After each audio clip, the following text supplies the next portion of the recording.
Okay. Hi guys. So, quick update lang tayo sa practice setup natin. So, kung makikita nyo, BTC 4-hour time frame.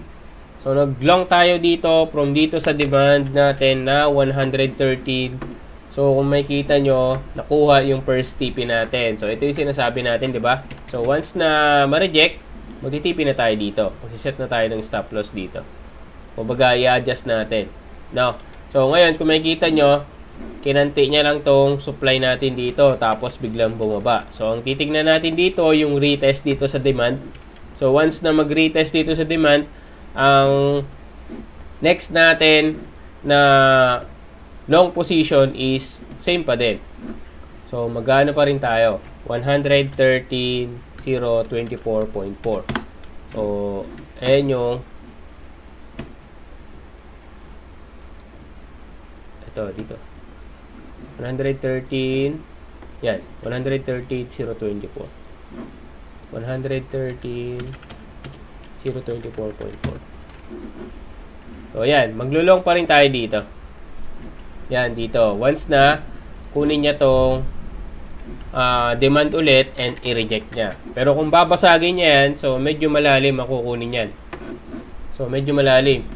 So, kung titignan natin sa 1-day time frame, so ito yung possible na kunin niya. Itong 109 to 107. So, ayun yung medyo malalim yung kukunin niya dyan kapag pagka binasag niya yung demand natin. So, ngayon, ang aabangan natin dito, once na ma-reject, itong 113,024.4. So, mag-entry ulit tayo ng long dito. So, kung titignan nyo, approaching siya ulit sa demand. So, after makuha yung supply, ni-reject, bumaba ulit dito sa demand. So, ang titignan natin, yun, kung babalik pataas yung price. Plus, pwede tayong maglagay ng confirmation dito sa trend line natin. So, itong trend line na to. So, once na ma-reject dito sa part na to, and ma-break itong trend line natin na to, so, isang confirmation pa natin na possible bumalik pataas yung market. So, ngayon, ang stop loss lang natin dito is below lang ng konti dito. So, kung titignan nyo, yan, medyo mababa yung i-release natin dito. Kasi medyo close siya. So, ngayon, tignan natin kung magiging successful ba tong trade natin ulit. So, kanina madaling araw, di ba, 12. So, nag-video tayo, sabi natin maglulong tayo dito. So, yun, nakuha nga yung TP natin dito na supply. So, next naman natin, ang aabangan natin dito, after i-reject, yun yan, sinabi ko, after i-reject, then, itong 113, maglulong tayo. So, isa pang confirmation, pwedeng isa pang gamitin pang confirmation itong trend line. So, sa 4-hour time frame. So, once na ma-break, so, possible bumalik pataas yung price. So, check natin kung ano yung magiging galaw dito kay BTC. So, check natin tong ayun, kung makikita nyo dito, ETH. So, ang ganda rin nung plot natin dito na long. So, nakuha niya na yung TP dito. So, yun. Nagkaroon ng dito. Nagkaroon ng retest sa demand. Sa supply. So, ito. Itong part na to. Meron tayong supply dito. So, yun. Kung titignan nyo dito, possible, ma-reject niya yan. So, nasa 4-hour time frame tayo. Pwede tayong bumaba nung lower time frame. So, sa lower time frame, 1-hour time frame. So, ito, once na mag-close dito, so, pwede na nating sabihin, nagkaroon na ng breakout. So, ibig sabihin, pwede na tayong magkaroon ng entry dito. So, yan. Pwede kayong mag-confirm dun sa lower time frame. So, ang i-check natin dito naman, so, kung nag-long tayo dito, pwede tayong mag-short dito. So, try natin mag-short. Si-short tayo dito, below lang nung itong yan. Below niyan, ang target natin is ito. Yan. So, ngayon, tignan natin ulit to mamaya kung ano yung magiging galaw. Kasi possible, kung magkakaroon ng breakout dito, possible may retest yan. So, ang aantayin natin dito, yung retest. Huwag tayong mag-entry dito. Huwag natin habulin yan. Kasi merong retest yan. Tapos, ang gagawin mo dyan, iaangat mo yung stop loss mo.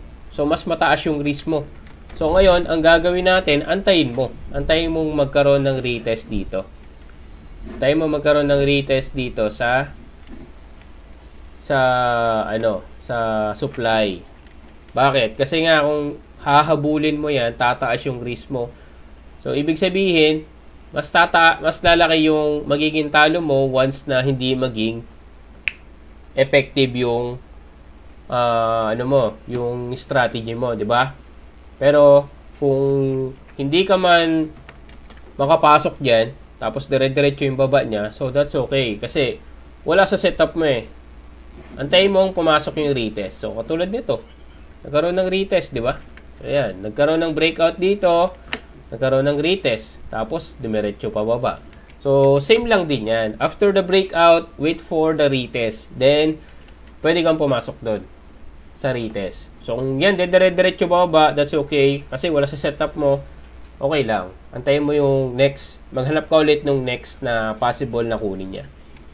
So, yan. Tignan natin to. Balikan natin to mamaya. Either mamaya or bukas. Kung ano yung magiging result nitong practice setup natin. So, kay XRP,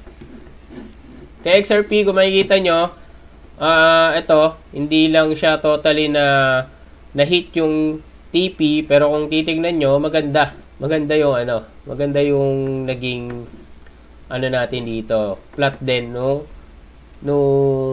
long position natin. So, kung hindi niya lang totally na hit itong supply dito, pero kung titignan nyo, maganda yung naging naging long position natin dito. So ngayon, yan, kung dire-diretso bababa yan, magsiset ulit tayo ng long position dito. Dito sa 2.8162. 2.81. Ay, hindi. Ay, yan. Dito na. So, yan. Mag-set tayo ulit dyan. Tapos, ang target natin ulit is itong supply dito. Itong supply natin sa taas. So, I think ito eh.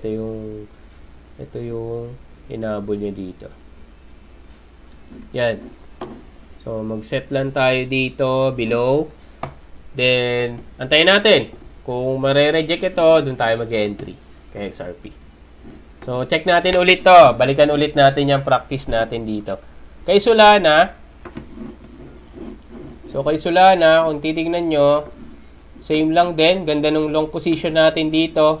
So, almost hit yung, yung TP natin dito na 190. So, check natin ulit kung magkakaroon ng retest yan dito. So, I think, paano ba yung kinuha niya dito? Check natin. Kung ito magdire-diretso pababa. So, ang magiging position ulit natin dito is long position ulit. So, maglo-long position ulit tayo dito. Yan. Katulad nitong setup natin na to. So, kasi dito, after nung long natin umangat, almost hit yung first TP natin. So, depende pa rin naman sa'yo kung ititipi mo na yan or hindi. Kasi, gaya nga sabi ko, depende sa strategy, pwede tayo angat ng stop loss ng 20%. So, yun. Yun yung setup natin ngayon. Antayin lang natin. So, maglo-long position tayo dito. Kapag once na, kunin niya tong ulit demand sa baba. Pero kapag nagkaroon ng retest dito or kukunin niya tong demand sa taas, so, pwede tayong mag-short dito. So, yan. Pwede tayong mag-short dito.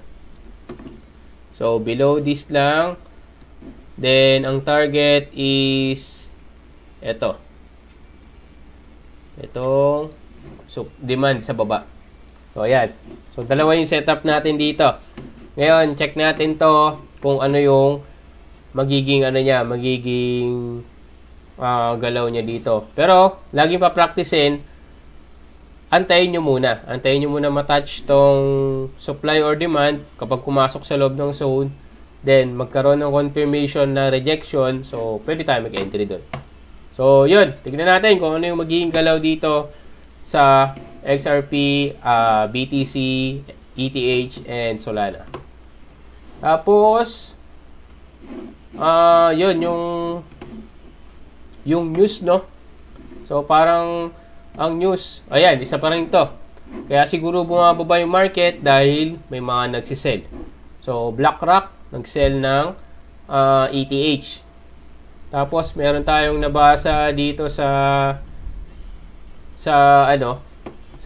Twitter din na regarding dun sa cut ng rates. So, possible ba